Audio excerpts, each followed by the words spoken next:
जाएंगे। और पहले जब उनकी सरकार थी उन्होंने कहा था कि देश की संपत्ति पर पहला अधिकार मुसलमानों का है। इसका मतलब ये संपत्ति इकट्ठी करके किसको बांटेंगे? जिनके ज्यादा बच्चे हैं उनको बांटेंगे। घुसपैठियों को बांटेंगे। क्या आपकी मेहनत की कमाई का पैसा घुसपैठियों को दिया जाएगा? आपको मंजूर है?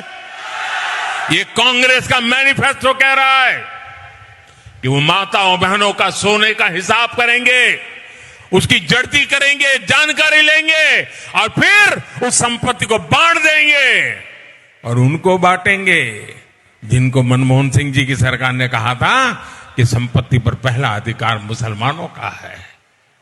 भाइयों बहनों, ये अर्बन नक्सल की सोच, मेरी माताओं बहनों, ये आपका मंगलसूत्र भी बचने नहीं देंगे, यहां तक जाएंगे मैं कहने आया हूं। ప్రధానమంత్రి నరేంద్ర మోడీ నిన్న ఎన్నికల ప్రచారం రాజస్థాన్లో చేస్తూ అన్న మాటలు వింటే ఆశ్చర్యమేస్తుంది. కాంగ్రెస్ పార్టీ మేనిఫెస్టోపై మోడీ విమర్శలు.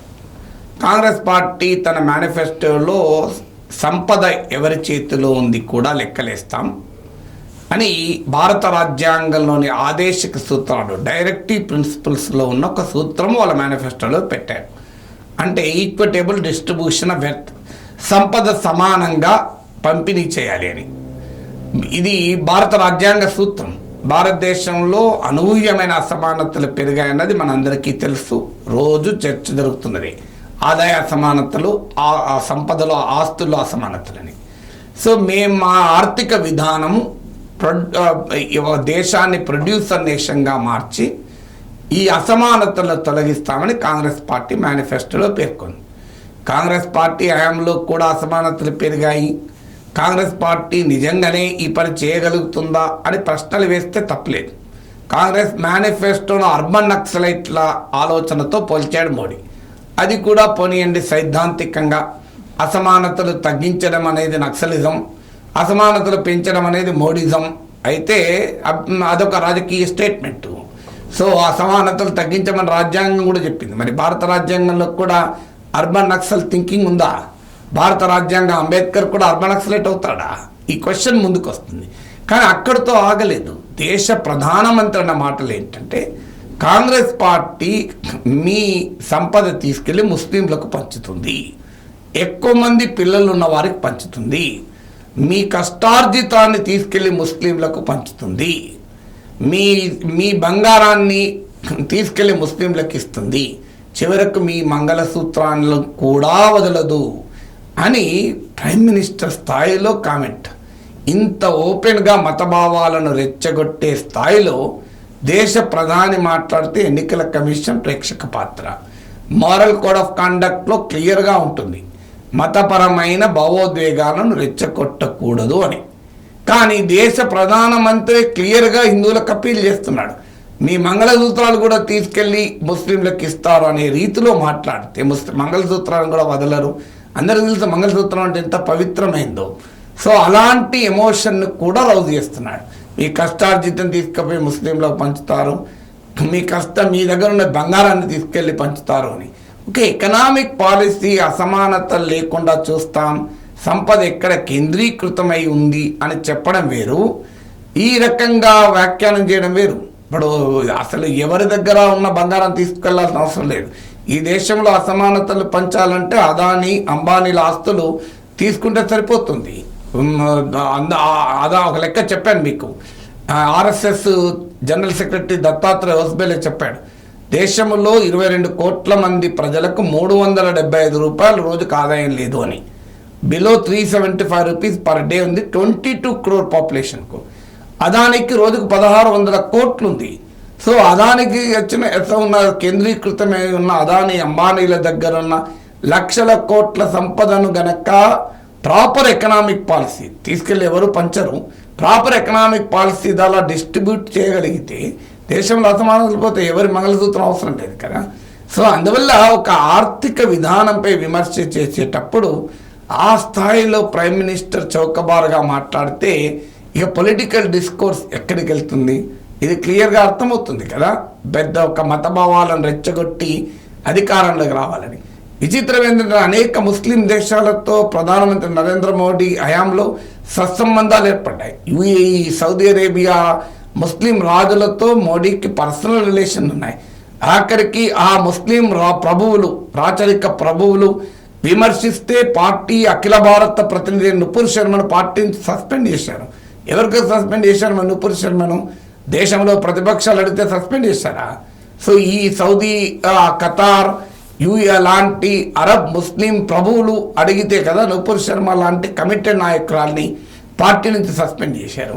సో అందువల్ల ఒక దేశ ప్రధానమంత్రి ఇలా మాట్లాడితే భారతదేశ ప్రతిష్ట ప్రపంచంలో ఏ రకంగా ఉంటుంది, ఈ ప్రపంచంలో మన డిప్లొమసీ ఏ రకంగా ఉంటుంది? సో అందువల్ల ఈ రకమైన విమర్శలు చేయడం ప్రైమ్ మినిస్టర్ స్థాయికి తగదు. మరి ఎందుకు ఇలా చేస్తున్నాడు? నిజంగా 10 ఏళ్ల పాటు ప్రధానమంత్రిగా ఉన్న వ్యక్తికి ఈ స్థాయికి వెళ్ళి విమర్శలు చేయాల్సిన అవసరం లేదు. From a position of strength, from a position of కాన్ఫిడెన్స్తో ప్రచారం చేయొచ్చు. ఇంకా మా ఈ 10 ఏళ్లలో మా పాలనలో దేశానికి ఇంత మంచి జరిగింది, దేశానికి ఇంత మంచి జరిగింది కనుక మా కోటేయండి అని ప్రైమ్ మినిస్టర్ అడగచ్చు. అలా కాకుండా ఇలా మతభావాలను రెచ్చగొడుతున్నాడు అంటే దట్ షోస్ ఫ్రస్ట్రేషన్. అది పొజిషన్ ఆఫ్ వీక్నెస్ని తెలియజేస్తుంది. That shows desperation. ఎట్టి పరిస్థితుల్లో తాము దెబ్బతింటున్నామో అన్న భయం అందులో తొలికిసాడుతుంది. ఇలాంటి వ్యాఖ్యలు భయంతో చేసేటి, అభద్రతతో చేసేటి తప్ప కాన్ఫిడెన్స్తో చేసేటి కావు. కాన్ఫిడెన్స్గా చేసేటప్పుడు పాజిటివ్ క్యాంపెయిన్ చేస్తారు, ఐడియాలజికల్ క్యాంపెయిన్ చేస్తారు, పొలిటికల్ క్యాంపెయిన్ చేస్తారు. ఇది నైదర్ పొలిటికల్ నార్ ఐడియాలజికల్. ఇది కేవలం ఓట్ల కొరకు మేము ఏ స్థాయికి వెళ్ళైనా సమాజంలో ఉన్నటువంటి ఫాల్ట్ లైన్స్ని ఎక్స్ప్లాయిట్ చేస్తాం, ప్రజల మధ్య ఉండేటువంటి భావోద్వేగాలను మేము రెచ్చగొడతాం, రగిలిస్తాం, సమాజం ఏమైనా కానివ్వండి మాకు సీట్లు కావాలి, ఓట్లు కావాలనే ధోరణి. ఎందుకంటే ప్రైమ్ మినిస్టర్ స్థాయిలో కాన్ఫిడెంట్గా మాట్లాడాల్సిన వ్యక్తి, వికసిత భారత్ కోరుకునే నాయకుడు ఈ రకమైన వ్యాఖ్యలు చేస్తారని అనుకోను. సో ఈ వికసిత భారత్కు ఏ రకమైన లక్షణము కూడా కాదు ఇది.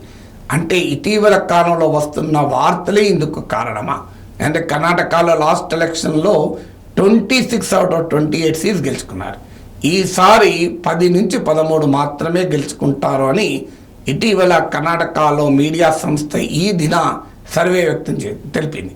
ఈ దిన లాస్ట్ అసెంబ్లీ ఎలక్షన్లో కూడా కర్ణాటకలో కాంగ్రెస్ గెలుపును ఖచ్చితంగా ప్రిడిక్ట్ చేశాయి. 130 to 140 సీట్స్ వస్తాయని చెప్పారు.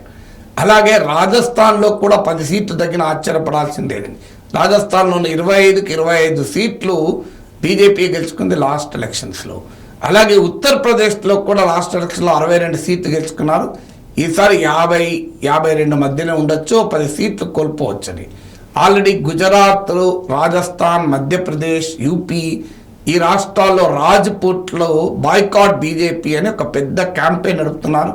నేను దీనిపైన గతంలో ఓ వీడియో పెట్టాను, చూసి ఉండొచ్చు. క్షత్రియులు బీజేపీకి ఎందుకు దూరం అవుతున్నారని. జాట్లలో కూడా తీవ్రమైన వ్యతిరేకత మొదలైంది. సో ఈ పరిణామాలన్నీ కూడా ఎక్కడో ఒక చోట మోడీలో ఆందోళన కలిగిస్తున్నట్టుగా కనబడుతుంది. ఇటీవల లోక్నీతి సిఎస్డిఎస్ సర్వే కూడా ప్రధానమంత్రి మోడీ పాలనలో జాబ్స్ అండ్ ఇన్ఫ్లేషన్ పైన ప్రజలు చాలా ఆగ్రహంతో ఉన్నారు అని కూడా వ్యక్తం చేశారు. అందువల్ల రాజకీయ వాతావరణం తనకు అనుకూలంగా లేదు అన్న ఫ్రస్ట్రేషన్, డెస్పరేషన్ ఈ వ్యాఖ్యల్లో కనబడుతుంది. అది మోడీ స్ట్రెంగ్త్ను తెలియజేయదు, మోడీ వీక్నెస్ను తెలియజేస్తుంది. భారతదేశంలో అత్యంత జనాదరణ కలిగిన రాజకీయ నాయకుడిగా, ప్రపంచంలోనే ఒక పేరున్న నాయకుడిగా చెప్పబడుతున్నటువంటి నరేంద్ర మోడీ నోట ఈ రకమైన స్ట్రీట్ లెవెల్ పొలిటీషియన్స్ లాంగ్వేజ్ రావడం సమాజానికి, దేశానికి మంచిది కాదు.